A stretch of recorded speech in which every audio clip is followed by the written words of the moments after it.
Welcome back, friends. Must draft running backs. Let's get it.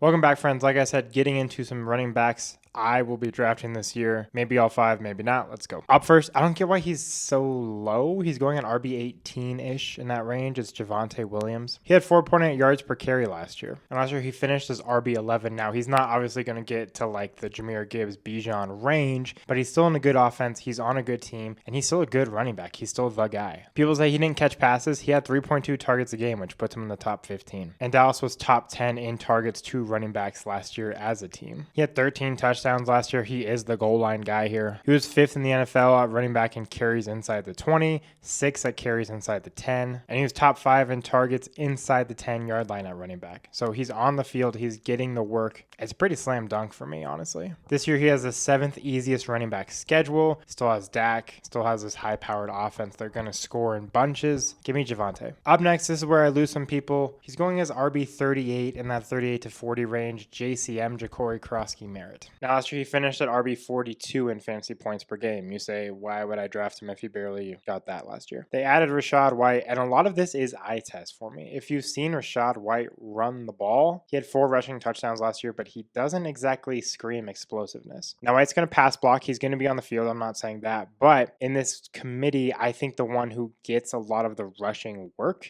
is going to be JCM. They have a new offensive coordinator. They were second to last in pass attempts in the NFL per game last year, which sounds bad, but then you realize they're running the ball. So now do I think he's going to be like top 15? No, not necessarily. And Jaden's going to take away a lot of that goal line work, but I think he's still a decent option. Last year he had 17 carries inside the 10-yard line, which tied him with Chris Rodriguez on the team. Chris Rodriguez is now in Jacksonville. And you say, well, Rachaad White is in. That's true. But last year, Sean Tucker got involved because they didn't trust Rachaad White at the goal line. Not enough to give him every single opportunity, at least. Yeah, this one's definitely a bit of a shot in the dark. I wouldn't say it's risky in the sense that, like, he's expensive, right? RB 40 is not a crazy price. But obviously, there is some risk baked into that with White probably going to be starting for this team. Merritt coming in like a committee fashion. So I think he's a fun, high risk, medium risk, medium reward play. Give me JCM. I have not heard about this guy really at all this year, which is kind of surprising to me. He's going around RB 50, 51. Isaiah Pacheco. Now, I understand Gibbs is the guy. I'm not saying he's not. I'm not saying this is a committee.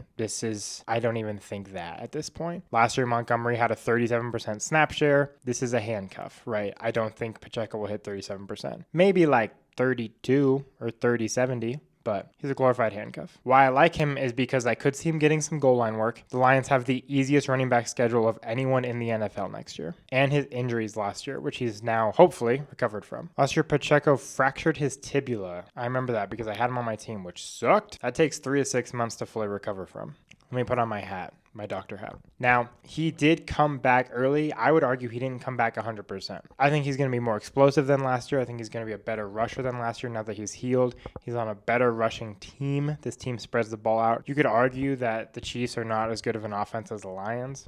Take that or leave it. They're going to score points, though, so I'm not worried either way. They're both good offenses. Monty was RB 34 last year. I think that's probably about where I would land with Pacheco. Monty really kind of just dropped off in his snap counts. And again, I don't think Pacheco screams taking over this backfield or even 50-50. But as a handcuff with some upside there, especially if Gibbs gets hurt, I like Pacheco. Up next, he's going to rise above this. Like his ADP is moving up already, and it's going to continue to move up. He's going around RB 40, 41, 42.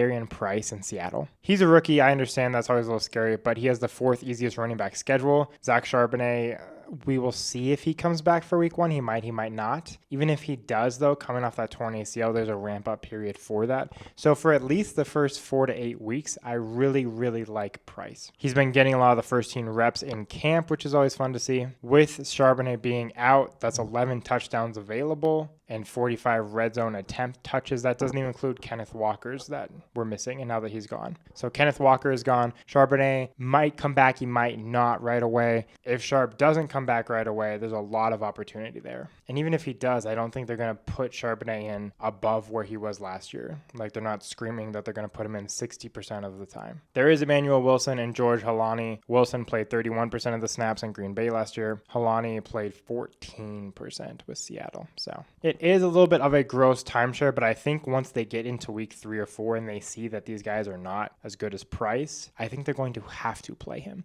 Now, would I maybe trade Price halfway through the year? Potentially, yeah. Especially if Sharp starts to ramp up and improve with time. But in the beginning, when you need wins early, Price is a good option. His price, is going to raise. Obviously, it's not going to be that cheap forever. But with some of that ambiguity and confusion, even if he's on the field half the time, I think he can return value on that. So I'm kind of in on Price this year. And my last official one, going at RB25-ish, Bashal Tutin. Now, he's been around that range for a while now. It hasn't really changed. The news out of camp is that he's been great for them, which is good to see. Chris Rodriguez is a Jacksonville Jaguar now. I do think he will get some of that goal line work. Do I think he will get all of it? No, certainly not. Tutin last year was 5th in rushing success rate and 11th in missed tackle rate. He's a good runner. He just has to prove it this year. ETN was RB13 last year, and that was with Tutin. And another fun thing, ETN was top 5 in red zone touches. Now, do I think that gets split between Rodriguez and Tutin? Yeah, to some degree. But this team is good. They're going to score. They're going to push the ball down the field. It's just getting into the end zone is the thing that makes me a little nervous. Liam Cohen's been talking up Tutin this entire offseason, including in camp. He's had a good camp so far. Rodriguez is dealing with that foot injury, which I don't think will continue into the season, but it puts him out for some of the camp pivotal days. So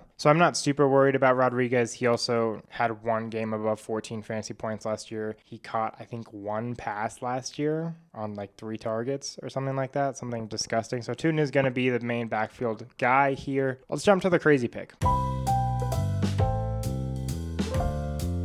Now you're going to say, I don't know if I like Tutin as much now that you're saying this information. I understand that. This is my crazy pick. Do I think it's going to actually happen?